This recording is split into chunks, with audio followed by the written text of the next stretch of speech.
வணக்கம் மக்களே. இந்த காணொளியில் நாம் பார்க்க போகிற ஒரு அடுத்த ஈக்விட்டி ஷேர் வந்து பெர்சிஸ்டன்ட். இந்த ஷேர் வந்து 6191 இருந்து இறங்குறான். இன்றைக்கி கரண்ட் ப்ரைஸ் வந்து 5482 82லேயும் ட்ரேட் ஆகிட்டு இருக்குது கரண்ட்லி. இந்த ஷேர் 5280 இல்லைன்னா 5300 அது வரையும் பாசிபிள் இருக்குது இறங்கிறதுக்கு. அதுக்கப்புறம் அந்த 5300 வரும்போது நம்ம ஆல்ரெடி வாங்கி வச்சுருப்போம். இந்த ஷேரை வாங்கி வச்சுருக்கவங்க அந்த இடத்த வந்து அக்குமுலேட் ஏரியாவாக கன்சிடர் பண்ணிக்கலாம். ஏன்னா அவன் அங்கே வந்து ரீபவுண்டு ஆகிறதுக்கான வாய்ப்பு இருக்குது. அந்த ஷேரை அனலைஸ் பண்ணிகிட்டு இருக்கும் போது தான் இந்த பெர்சிஸ்டன்ட் என்னுடைய ரேடாரில் வந்து விழுந்தது. அது வந்து 5300 இல்லைனா 5280 வரையும் கீழே போயிட்டு அதுக்கப்புறம் ரீபவுண்டு ஆகிறதுக்கான வாய்ப்பு அதிகமாக இருக்குது டெக்னிக்கலாக பார்த்தா. இந்த ஷேர் யாராவது நீங்கள் ஆல்ரெடி ஹோல்டிங்கில் போர்ட்ஃபோலியோவில் இருந்தால் இந்த 5300 ஒரு ஃபஸ்ட் கிளாஸ் அக்குமுலேஷன் ஏரியாவாக இருக்கும். என்கிட்ட இந்த ஷேர் இல்லை. நான் 5300 இல்லைனா 5290 அந்த மாதிரி வரும்போது வாங்கலான்னு இருக்கேன். சரி, அது வரையும் நான் வெயிட் பண்ணி தான் ஆகணும். வெயிட் பண்ணிக்கிட்டு இருக்கேன். அவன் பயங்கரமாக இறங்குறான். இப்போ வரையும் அவன் ஒரு 120 பாயிண்ட் கிட்ட இறங்கிட்டான். மணி இன்னும் 1:30 தான் ஆகுது. இன்னும் ஒரு 2 ஹவர் ட்ரேடிங் இருக்குது.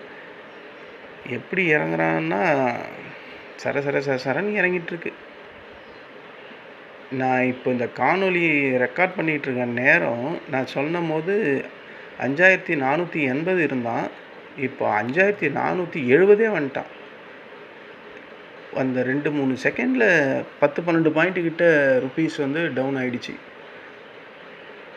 ஸோ இந்த பெர்சிஸ்டன்ட் யாரெல்லாம் வச்சுருக்கீங்களோ, இல்லை புதுசாக நம்ம ஐடியில் ஒரு போர்ட்ஃபோலியோ ரெடி பண்ணணும்னு நினைக்கிறவங்க இந்த 5300 இல்லைன்னா 5280 85 இந்த ரேஞ்சில் அக்குமுலேஷன் ஸ்டார்ட் பண்ணலாம். இது வந்து நான் டெக்னிக்கலாக இருக்கிற ஒரு சிச்சுவேஷனை உங்கள்கிட்ட ஷேர் பண்ணுறேன். இது ஜஸ்ட் ஒரு எஜுகேஷன் பர்பஸ் தான். நீங்கள் இந்த ஷேரை அக்குமுலேட் பண்ணுறதா இருந்தாலும் இல்லை ஃப்ரெஷ்ஷாக இன்வெஸ்ட்மெண்ட் செய்கிறதா இருந்தாலும் உங்களோட செபி ஆத்தரைஸ் பர்சனை அணுகவும். ஏன்னா செபி ஒவ்வொரு வாட்டியும் இந்த இன்ஸ்ட்ரக்ஷனை சொல்லிக்கிட்டே இருக்குது. ஸோ நிதி ஆலோசகரை அணுகவும் அப்படின்னு ஒவ்வொரு ஈக்விட்டி ஷேருக்கும் அவங்க அதை தான் நியூஸ் சொல்லிக்கிட்டே இருக்காங்க. அதனால் உங்களோட ஒவ்வொரு ஈக்விட்டி போர்ட்ஃபோலியோலையும் ஒரு ஷேர்ஸை இன்க்ளூட் பண்ணும்போது உங்கள் ஓன் டிசிஷனாக இருக்கணும். அதே நேரத்தில் நம்பகத்தன்மையுடைய ஒரு ஆத்தரைஸ்டு பர்சன், செபியால் அங்கீகரிக்கப்பட்ட ஒருத்தர் சொல்லி அந்த மாதிரி வாங்கதான் இருக்கணும். இப்போ நான் சொல்கிறதெல்லாம் வந்து நான் செபி ரிஜிஸ்டர்ட் பர்சன் கிடையாது. நான் வந்து டெக்னிக்கலாக இப்போ என்ன சிச்சுவேஷனில் இருக்குது அப்படின்றத நான் உங்ககிட்ட எக்ஸ்பிளைன் பண்ணுறேன். அதுதானே கண்டி. மற்றபடி இது எந்த ஒரு ரெக்கமெண்டேஷனும் கிடையாது ஷேர்ஸை வாங்கிறதுக்கோ விற்கிறதுக்கோ. ஸோ இதுதான் இந்த பெர்சிஸ்டன்ட்டில் இருக்கிற இப்போ கரண்ட் சிச்சுவேஷன் டெக்னிக்கலாக. இந்த காணொளி உங்களுக்கு பிடிச்சதா இருந்தால் எனக்கு ரொம்ப சந்தோஷம்தான். இந்த லெவலுக்காக நான் வெயிட் பண்ணிக்கிட்டு இருக்கேன். நன்றி, வணக்கம்.